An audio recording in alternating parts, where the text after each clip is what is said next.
Olá, bem-vindo ao canal Boa Semente. Eu sou o pastor Júlio César, pastor da Igreja Assembleia de Deus de Bangu. Meu presidente é o pastor Sostene Silva, para quem eu sempre deixo meu respeito, apreço, admiração e a paz de Cristo. Nós estamos aqui no quadro ebd.com. Se você não sabe, esse é um canal Boa Semente, onde eu tenho ministrado, eu tenho compartilhado pregações, vídeos, devocionais, estudos bíblicos e também comentários da editora Betel Dominical. Nós estamos no segundo trimestre e nós vamos estudar agora um trimestre novo. Fiz um vídeo anterior mostrando, já fazendo o resumo da lição 1 ao número 7 da revista da editora Betel Dominical sobre o tema Salmos, uma referência para uma vida de adoração e oração do cristão. Tem um vídeo só sobre isso, que é o resumo, a explicação, a apresentação do tema, da revista, do autor, tudo direitinho, e tá aqui, você pode acessar. E hoje a gente vai ver a lição de número 1, Salmos, um guia devocional para o cristão. Olha, essa lição também está uma bênção.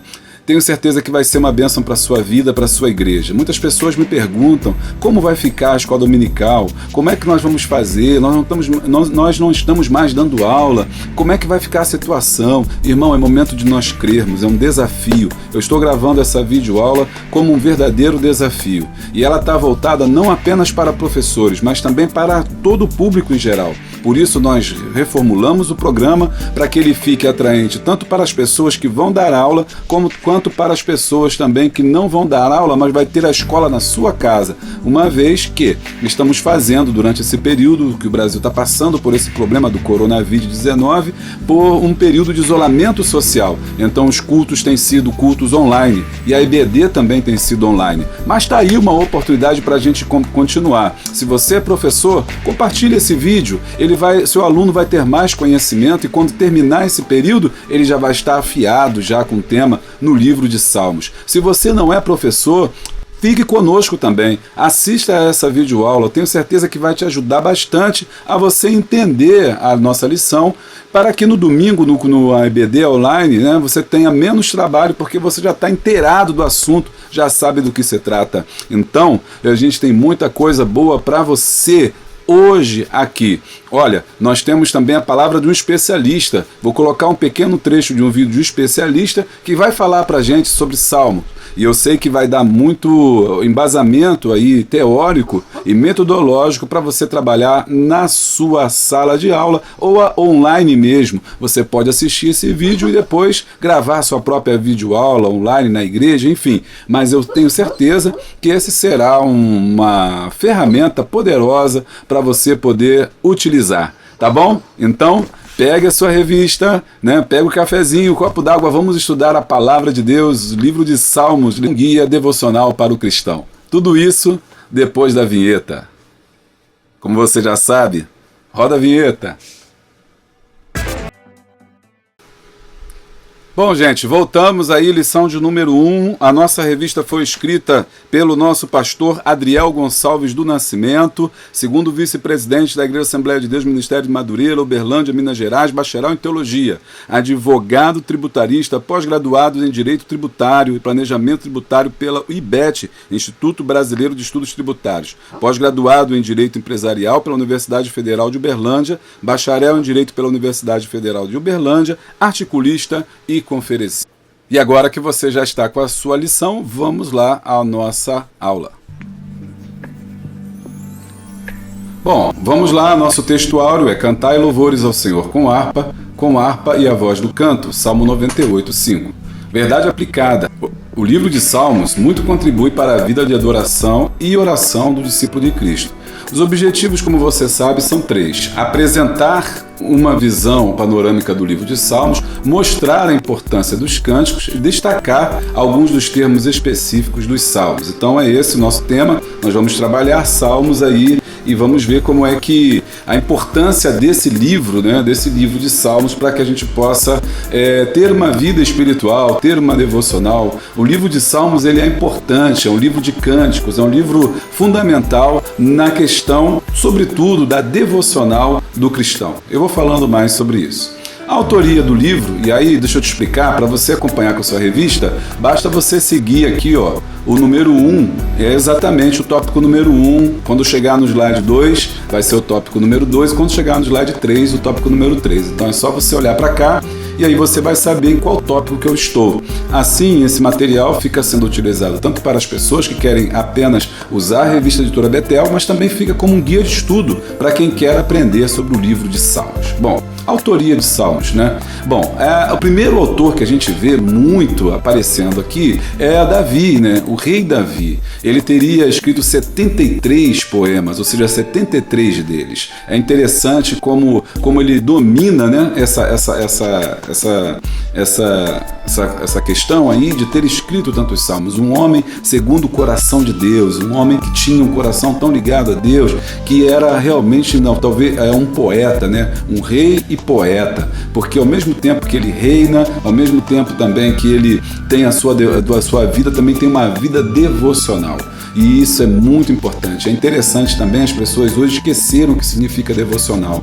Eu vejo no curso de obreiros que as pessoas misturam o que é devocional com palavra oficial. Devocional vem de devoção. Devocional é algo que você faz de coração.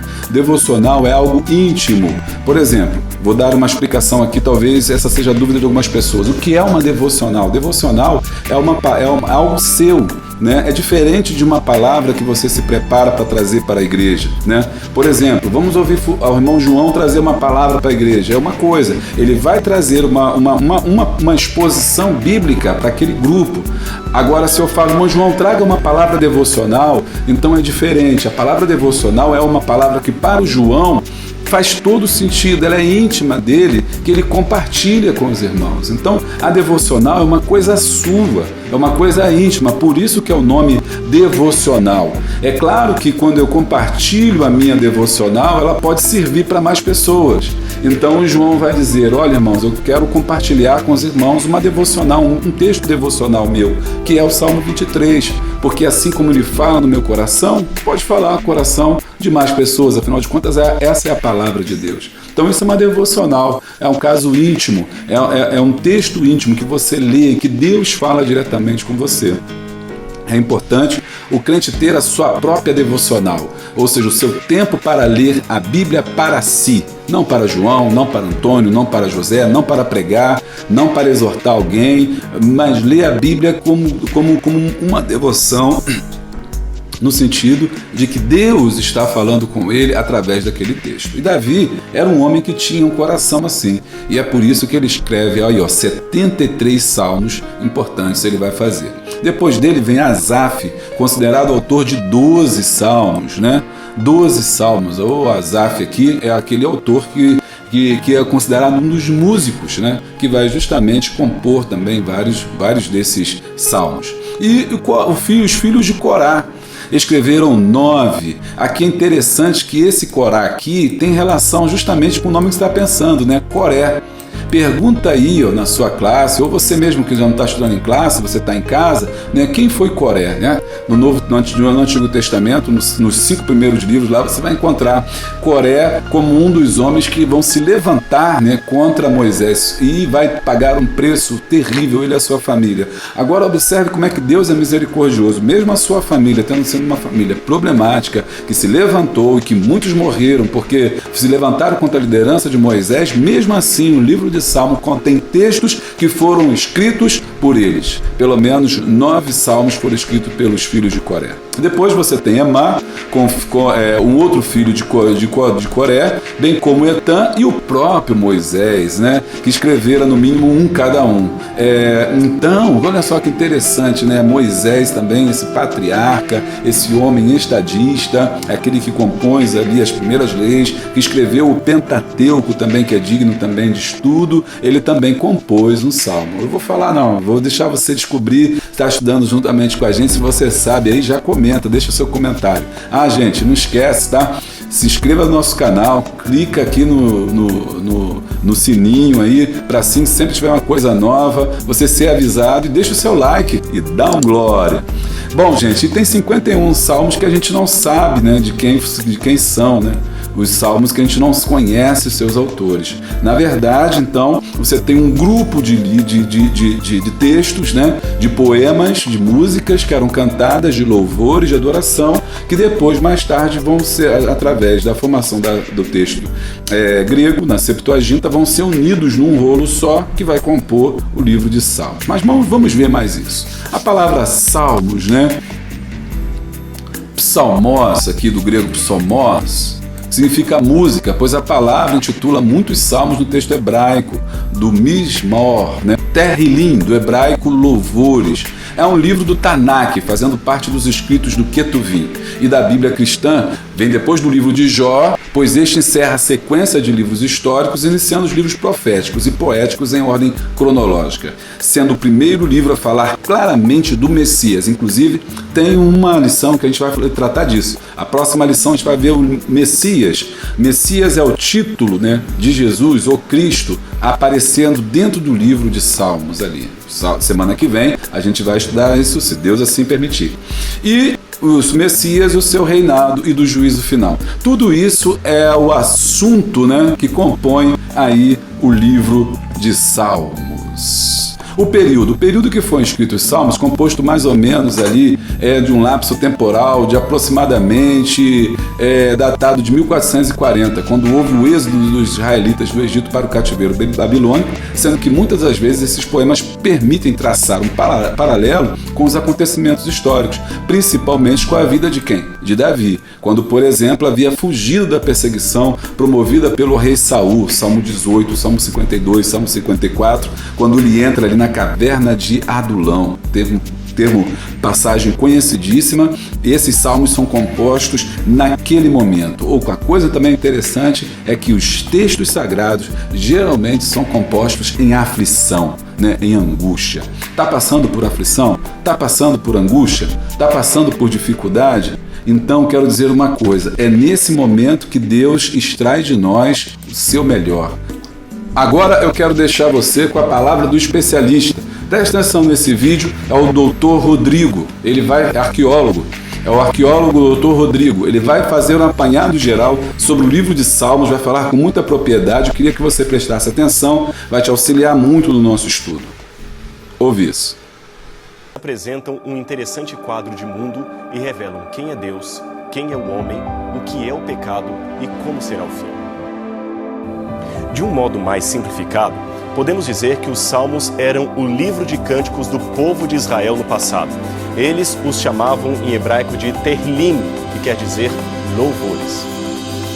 Agora veja uma curiosidade interessante acerca da origem do nome Salmos que usamos em nossa Bíblia para denominar esses cânticos do passado. Este é um fragmento do Codex Alexandrinus, que traz uma tradução grega do Antigo Testamento chamada Septuaginta. Ele data do 5º século depois de Cristo.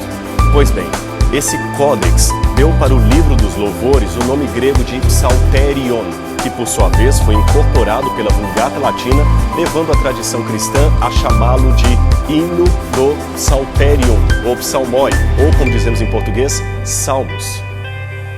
E a curiosidade vem justamente aqui. Psalterion é o nome grego deste instrumento do passado que os hebreus chamavam de Keli ou Nevel, palavras que são dubiamente traduzidas por saltério, harpa ou lira. É claro que havia vários tipos de lira. Este aqui é o que mais parece com um avô do violino, era o mais conhecido dos músicos no tempo de Davi. Aliás, muitos leitores da Bíblia associam o livro dos Salmos ao rei Davi. Até mesmo a tradição judaica coloca assim a questão.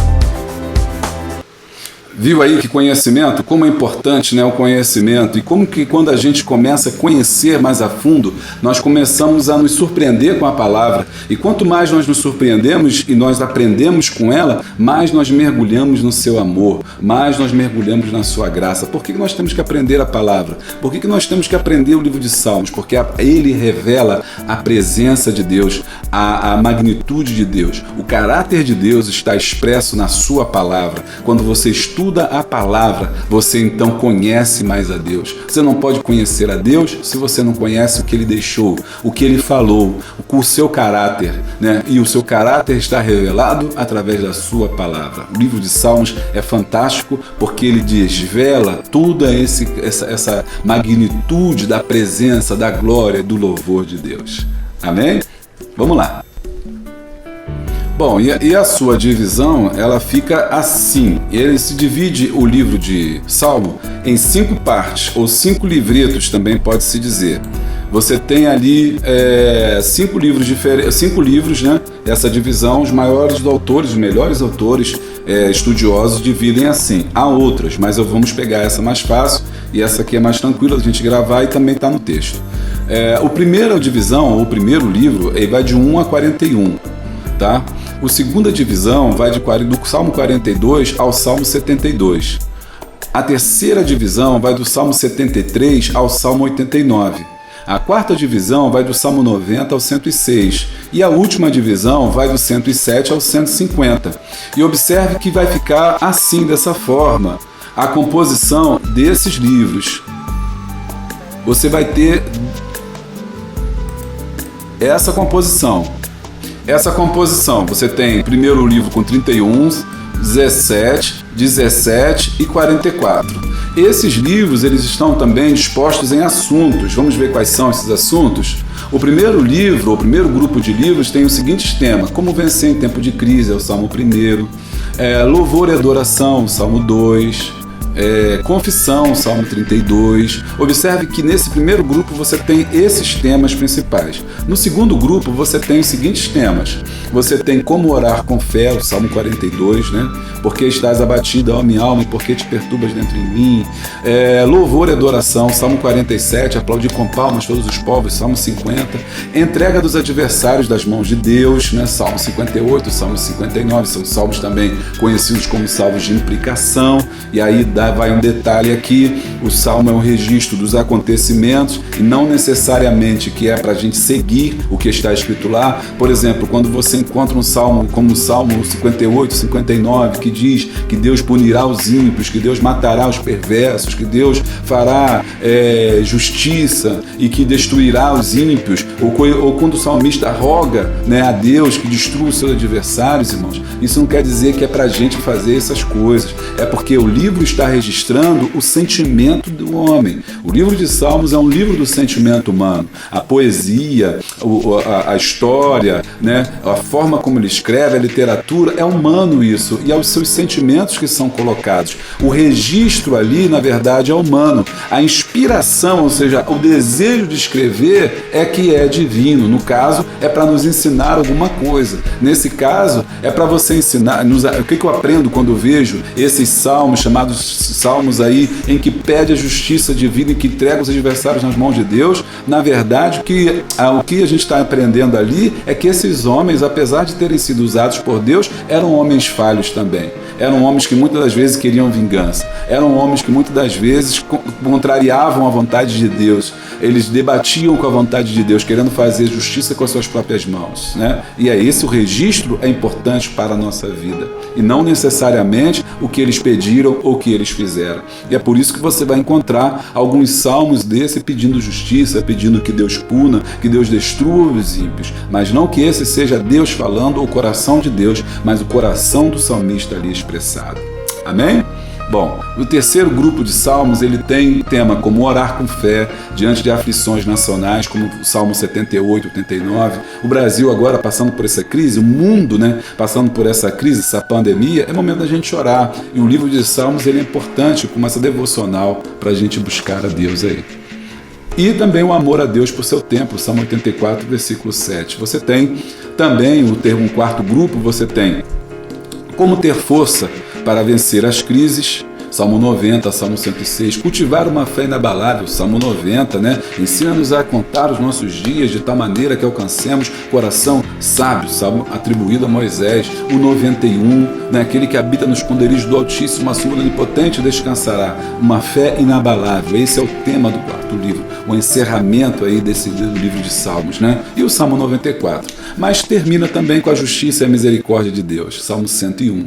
E nesse grupo dos Salmos 101, o Salmo 119 até o Salmo 50 são salmos de louvores, de adoração, de exaltação à palavra de Deus, como o Salmo 119, ou de louvor a Yahvé, como o Salmo 150. E aqui a gente já fez esse apanhado, estamos ali no capítulo número 1, tópico número 1, fazendo para vocês a divisão principal dos 5 livros ali que compõem o livro, o composto de livros chamado Salmos ali, né, que é feito desses 5 grupos de livros. Cada livro desse tem um salmo separado. Salmo não tem capítulo. Cada um desses salmos é o próprio salmo, é um próprio cântico. Então, a gente não diz capítulo 41, a gente diz Salmo 41, porque cada um deles é uma pequena unidade. E o 5º livro, você mostra pra gente como ter força para vencer as crises, esperar pelo socorro divino, Salmo 129, Salmo 137, e analisar o amor de Deus, Salmo 122. Vamos lá.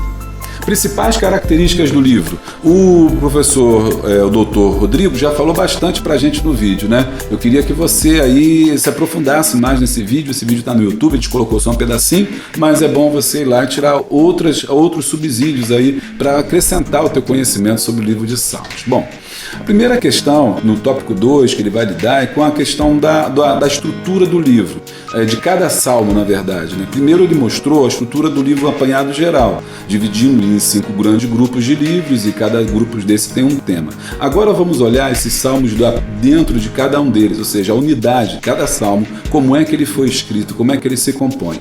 E aí tem a questão estilística. O que é a questão estilística? É a forma pela qual o autor optou para escrever. Então ele tem 3 opções importantes que você vai encontrar nos livros de Salmos. Primeiro, a poesia hebraica. E a poesia hebraica não é como a poesia que nós temos hoje, onde há rimas, né? Amor, rimar, por exemplo, é horrível, mas tem gente que faz essa rima. Amor com dor, né?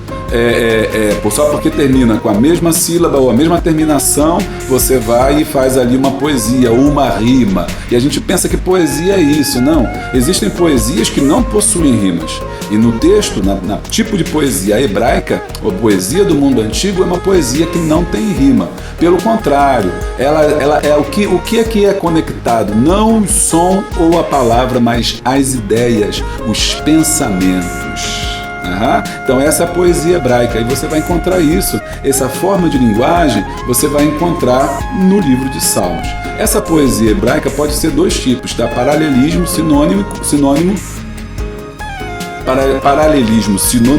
tá? Ou paralelismo antitético. Vamos falar um pouquinho disso? Bom, no paralelismo sinonímico, você tem 2 frases que expressam algo equivalente. Por exemplo, Salmo 24, versículo 3. Olha só o que ele diz. Quem subirá ao monte de Yahvé? Quem ficará em pé no seu santo lugar? As 2 expressões, elas são equivalentes, elas se equivalem. Quem subirá no monte de Yahvé? Monte, aqui significa santidade. O monte do Senhor é o lugar santo, que lembra lá o Monte Sinai, onde Deus deu a Moisés as tábuas da lei. Lembra que Deus falou, descalça os teus pés, não deixe que o povo chegue até aqui. O Senhor está no seu santo monte. Existe sempre essa ideia de monte aí. Bom, então quem subirá ao santo monte de Yahvé? Depois ele diz, quem ficará em pé no seu lugar santo? Observe a palavra santidade aqui, ó. A ideia santidade representada por monte, a ideia santidade representada por lugar santo. Dizendo, nós precisamos nos preparar para estar na santidade, diante da santidade de Deus. Esse é um tipo de poesia hebraico, um paralelismo sinonímico, onde há sinônimo das 2 expressões, elas se equivalem. Salmo 24, versículo 3. Também tem o paralelismo antitético. Aí nesse, as 2 frases expressam ideias antagônicas, ou seja, ideias diferentes. tá? Por exemplo, Provérbios 10:1. O filho sábio alegra o pai. O filho insensato entristece a mãe. Você observa que aqui há uma oposição de ideias. Há uma oposição de ideias. O filho sábio alegra o seu pai. Porque o filho, ou seja, ele traz alegria. O insensato, que é o contrário de sábio, ele também traz um sentimento diferente para a mãe. Ele entristece. Aqui é equivalência, sinônimo. Aqui é diferença. Eles trabalham na poesia hebraica constantemente com esse tipo de forma de trabalhar. Outro tipo também é os acrósticos, chamados acrósticos. Acróstico é quando determinados trechos começam com a mesma letra ou com letras diferentes, que no final elas formam uma palavra. Existia muito isso, né? Poemas de acróstico, onde você botava lá, por exemplo, amor, A-M-O-R. Aí você dava uma palavra, ama. M, você botava mãe. O, você botava ótima. R, você botava responsável, né? Então você botava ali amor, você criava um acróstico, isso chama-se acróstico. A Bíblia também foi escrita nesse tipo de linguístico, nessa forma de linguagem também, nesse estilo de linguagem. Então, nos acrósticos você tem o conjunto das primeiras letras de cada verso formam uma palavra ou seguem uma sequência alfabética. Por exemplo, o Salmo 119. Cada parte dele, cada versículo dele começa com uma letra do alfabeto hebraico, que são 23 letras. Aqui eu trouxe algumas aqui só para você ter uma noção. Você não precisa saber hebraico, ser mestre em hebraico, formado em hebraico, mas é bom ter um conhecimentozinho para você entender o texto original e o que o autor quis dizer, porque quando você conhece uma língua, você conhece o pensamento que está por trás dela. Então, no caso aqui, você tem o Aleph, Beit, Gimel. Deixa eu botar a caneta aqui para a gente ver. Gimel, Dalet, Re, Vav, Zain, Het, Tet. Aí, quando você pega a Bíblia hebraica, você percebe que nesse versículo aqui, a primeira letra dele, no versículo aqui 2, é Aleph. Quando você chega no versículo 3, que diz, confia no Senhor e faz o bem, a primeira letra é Beit. Aqui no versículo 5, entrega o teu caminho ao Senhor, é Gimel. Cada uma desses textos aqui, desses versículos aqui, tem uma referência a uma letra dessa. Quando você estuda hebraico, você vai ver, quando você estudar, ou se você já estudou, você vai ver que cada letra dessa tem um sentido. Cada letra dessa tem um significado. E esse significado está composto nesse verso. Entendeu? Cada um desses significados aí estão compostos aí dentro desses versos aí. Ok? Então isso é um acróstico. Então você tem vários livros, vários salmos na Bíblia que são formados, escritos em acróstico. Já vem formando Aleph, Beit, Gimel, Dalet. E aqueles que conhecem sabem que o sentido daquela primeira letra vai te ajudar a entender a compreensão de todo aquilo que está escrito logo após. Também uma outra forma de escrever é o refrão. Os refrãos têm importante função, seja para organizar o poema, seja para reforçar o tema nele abordado. Um exemplo desse aí é o Salmo 46. Você observa que ele vem falando, depois ele repete, o Senhor dos Exércitos está conosco, o Deus de Jacó é o nosso refúgio. Se não me engano, 2 ou 3 vezes ele repete a mesma coisa. O Senhor dos Exércitos está conosco, o Deus de Jacó é o nosso refúgio. E o refrão serve para reforçar uma ideia. Toda essa forma linguística de se escrever era para reforçar o conhecimento sobre o texto, porque nessa época aqui ainda essa tradição era feita e transmitida de forma oral.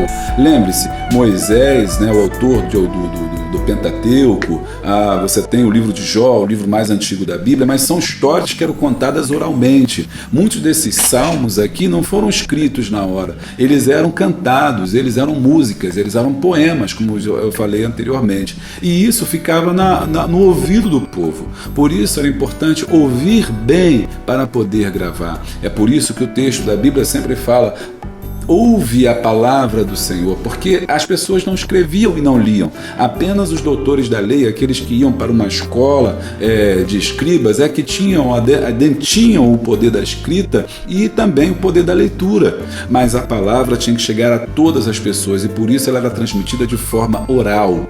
Mais tarde é que vamos passar por um processo de compilação de todos esses textos, aonde vai ser reunido aí esses textos todinhos. No caso de Salmos, que eu estou falando hoje especificamente, vão ser reunidos esses cânticos, vão ser compilados, vão ser escritos. E aí como é que você faz para gravar esses salmos todinhos antes da escrita? Usava-se esses estilos linguísticos ou estilos também literários. A poesia hebraica, que reforça o sentido, seja pela antítese ou seja pela parte sinonímica, né? Os acrósticos, porque eles sabiam o alfabeto e aí ele lembrava qual era a primeira letra e eles iam falando, ou o refrão. Eram termos e formas para que eles pudessem gravar a palavra antes dessas músicas se transformassem em livros, como nós temos hoje. Bom, e aí, deixa eu falar mais um pouquinho do paralelismo, né, da poesia hebraica, o sinonímico, a ideia da primeira linha repetida de forma similar na segunda, como eu já falei, e o sintético, a segunda linha aprofunda ou desenvolve o conceito apresentado na primeira linha. Olha aqui um exemplo bacana para a gente trabalhar, ó. Paralelismo sintético. Por exemplo, um texto não está no livro de Salmos, mas vai te ajudar a entender o livro de Salmos aqui.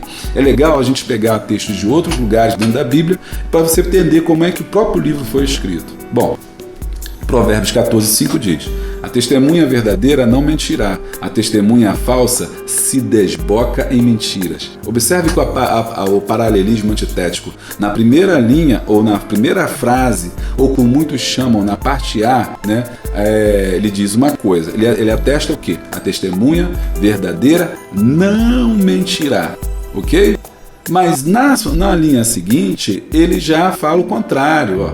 A testemunha falsa, deixa eu pegar minha caneta, que o professor gosta de caneta, a caneta do professor, a testemunha falsa, contraposição à verdadeira, porém se desboca em mentiras, ok?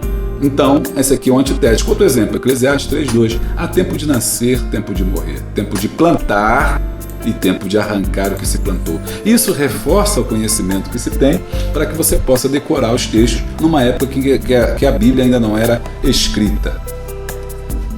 Salmo 37, agora no livro de Salmos, Salmo 37:16. Mais vale um pouco que o justo tem do que as riquezas de muitos ímpios. Ó, você está vendo como é que o antitético é interessante? Mais vale um pouco que o justo tem do que as riquezas de muitos. As duas ideias estão se contrapondo. Um tem pouco, mas é justo. E o outro tem muito, mas é ímpio. O que tem pouco vale mais. Ok? Tá gostando? Dá um like e deixa o glória.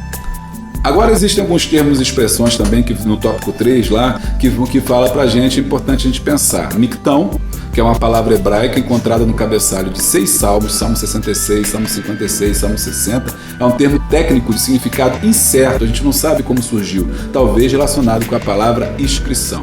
E sela também é um outro termo muito interessante. O Salmo 46 também, de novo, tem o sela.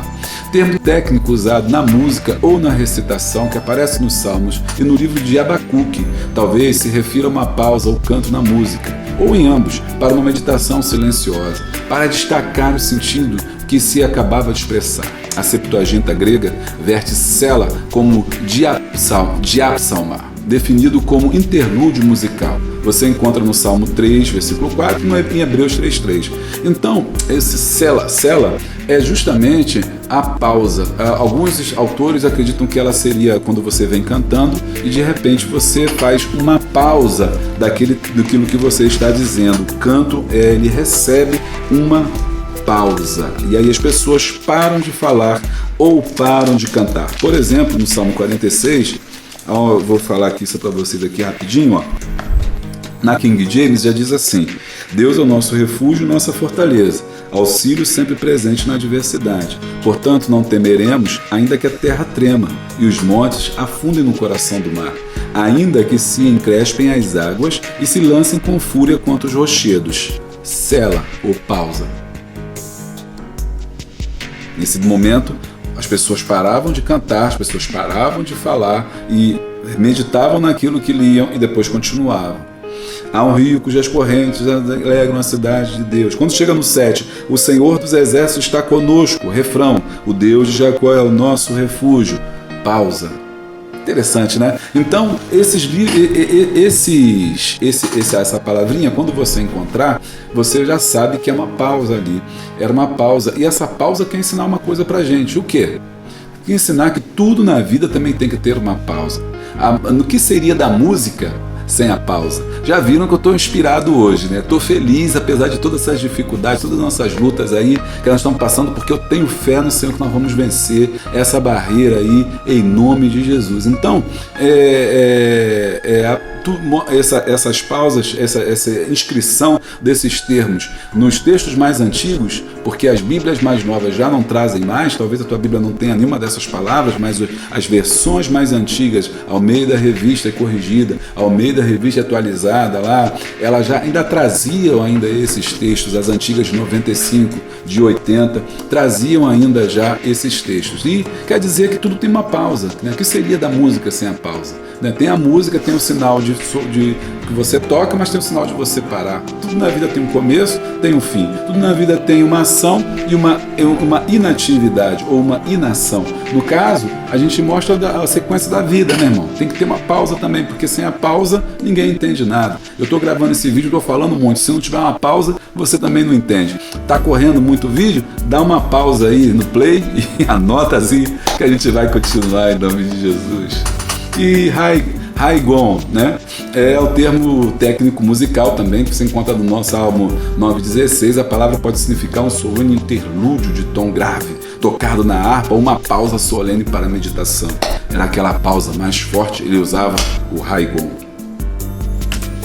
Curiosidades sobre o livro de Salmos. O livro de Salmos possui algumas curiosidades, né? Por exemplo, o livro de Salmos é o livro bíblico que possui mais autores. Você já sabe por quê. Moisés, Davi, Coré, por aí vai. O livro de Salmos é o maior livro da Bíblia. Tem 150 salmos, né? O livro de Salmos é o livro bíblico que demorou mais tempo para ser completado, porque ele começa lá com Moisés, termina depois do cativeiro babilônico. Considerado também como um salmo, considerando cada salmo um capítulo, se caso a gente pensasse isso, a gente sabe que cada salmo não é um capítulo. Mas se cada salmo fosse um capítulo, o Salmo 117 seria o maior, né, que está no meio da Bíblia. Saiba quantos capítulos tem a Bíblia, e já é você procurar isso aí. Deixei essa pegadinha aqui para você ir perguntar e ver. E no livro de Salmos também está o menor e o maior capítulo bíblico, o Salmo 117 e o Salmo 119. O Salmo 119 seria o maior capítulo e o Salmo 117 ele também seria o menor capítulo. Isso se nós considerarmos cada salmo um capítulo, embora a gente sabe que não é um capítulo, cada salmo é um próprio salmo, ok? Muito bem, conclusão, o livro de Salmos é indispensável guia para o louvor e a oração, tanto individual como coletiva, principalmente nesse tempo de tantas distorções e superficialidade doutrinária expressa em muitos cânticos. Bem, esse foi mais um quadro EBD.com, a lição de número 1 que nós estudamos aqui, que eu tenho certeza que foi uma bênção para a sua vida.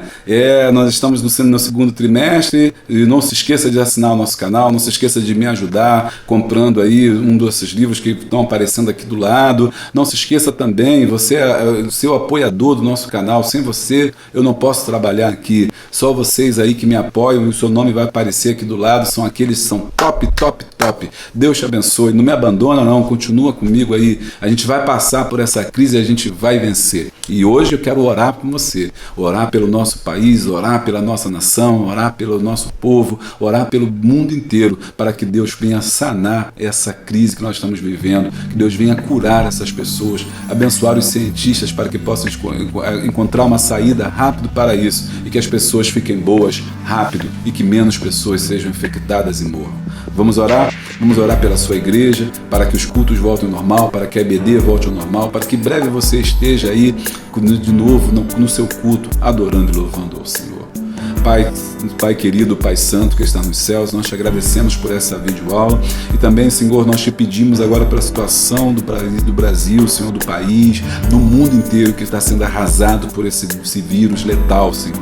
Mas nós cremos na Tua misericórdia, nós cremos, Pai, que em tempos de crise, Pai, que nós devemos voltar para a Tua palavra. Os salmistas assim fizeram, os salmistas assim creram, Senhor, e é por isso que extraíste deles, ó Pai, melhor, os cânticos de adoração, os cânticos de louvor, os cânticos de exaltação, Senhor, de reflexão, foram feitos no momento de angústia, Senhor. Eu sei que a Tua nação agora está em angústia, muitas cidades agora estão em quarentena, muitos lugares agora estão isolados, talvez algumas pessoas possam até estar infectadas por esse vírus, Senhor, mas eu creio na vitória, eu creio na cura, eu creio na salvação, Senhor, do nosso corpo, Senhor Deus, ó Pai, e também na reorientação, Senhor Pai, das decisões que precisamos tomar. Abençoa os nossos governantes, Senhor, para que possam tomar decisões sábias, os nossos médicos, Senhor, abençoa aqueles que estão na linha de frente, os enfermeiros, Senhor, os cirurgiões, os pesquisadores, Senhor, que estão, Senhor Deus, lidando com essa doença, Senhor, aquelas pessoas que estão cuidando dessas pessoas, Pai, dos voluntários, abençoa, Pai, cada lugar, cada região.